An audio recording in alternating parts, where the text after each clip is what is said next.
അർജുനെ കാണാതായിട്ട് ഇന്നേക്ക് ഒരു മാസം. ഷിരൂരിലെ മണ്ണിടിച്ചിലിൽ കോഴിക്കോട് കണ്ണടിക്കൽ സ്വദേശി അർജുനെ കാണാതായിട്ട് ഇന്നേക്ക് ഒരു മാസം തികയുന്നു. അർജുൻ എവിടെയാണെന്നറിയാൻ ഒരു നാട് ഒന്നാകെ കാത്തിരിക്കുകയാണ്. ഒരു വെള്ളപ്പാച്ചിലിനു മുന്നിൽ നമ്മുടെ ശാസ്ത്ര സാങ്കേതിക ശക്തികളെല്ലാം വിരൽ ചൂണ്ടുന്ന കാഴ്ചയാണ്. നാളിതുവരെ ആയിട്ടും തിരച്ചിലിൽ അർജുനെ കണ്ടെത്താൻ കഴിയാത്തതിന്റെ വിഷമത്തിലാണ് സർക്കാരും ജനങ്ങളും രക്ഷാപ്രവർത്തകരും. അർജുന് എന്ത് സംഭവിച്ചു എന്ന ചോദ്യത്തിന് ഉത്തരം തേടുകയാണ് കുടുംബം. അർജുന്റെ മടങ്ങിവരവിനായി പ്രതീക്ഷയോടെയാണ് കുടുംബം കാത്തിരിക്കുന്നത്.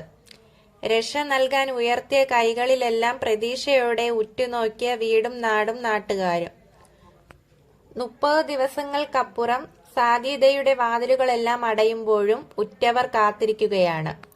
ജൂലൈ 16-ന് രാവിലെ 8:45 ഉണ്ടായ മണ്ണിടിച്ചിലിലാണ് തടി കയറ്റി ലോറിയുമായി മലപ്പുറത്തെ എട്ടവണ്ണയിലേക്ക് വരികയായിരുന്ന അർജുൻ അകപ്പെട്ടത്.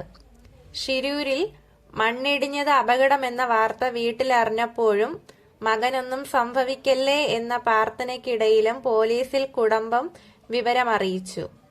ഒരുപാട് ഇടപെടലുകളും മാധ്യമപ്രവർത്തകരും അന്വേഷണം ഊർജിതമാക്കി.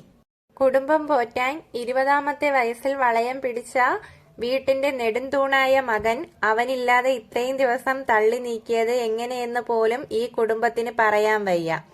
മണ്ണ് നീക്കിയിട്ടും ലോറി കണ്ടെത്താനാവാത്തതോടെ തിരച്ചിൽ ഗംഗാവലി പുഴയിലേക്ക് മാറ്റി. പ്രതികൂല കാലാവസ്ഥയും പ്രതിസന്ധി സൃഷ്ടിച്ചു. ശക്തമായ അടിയൊഴുക്കു കാരണം നേവിയും ഈശ്വർ മാൽപ്പയ്ക്കും മുങ്ങിത്തപ്പൽ തിരച്ചിൽ നടത്താനായില്ല. തുടർന്ന് നിർത്തിവെച്ച തിരച്ചിൽ പുനരാരംഭിച്ചതു മുതൽ അർജുനെക്കുറിച്ച് എന്തെങ്കിലും സൂചന കിട്ടുമെന്ന പ്രതീക്ഷയാണുള്ളത്. കഴിഞ്ഞ ദിവസം നടത്തിയ തിരച്ചിൽ അർജുൻ ഓട്ടിച്ച ലോറി കെട്ടിയിരുന്ന കയർ കണ്ടെത്തിയായിരുന്നു. ഈ ഭാഗത്താണ് ഇന്നും തിരച്ചിൽ നടത്തുക. തിങ്കളാഴ്ച ട്രെജർ എത്തിക്കുന്നത് വരെ തിരച്ചിൽ നടത്തുക മുങ്ങൽ വിദഗ്ധരായിരിക്കും. അർജുന് പുറമെ കർണാടക സ്വദേശികളായ ലോകേഷ്, ജഗന്നാഥ് എന്നിവരെയും കണ്ടെത്താനുണ്ട്.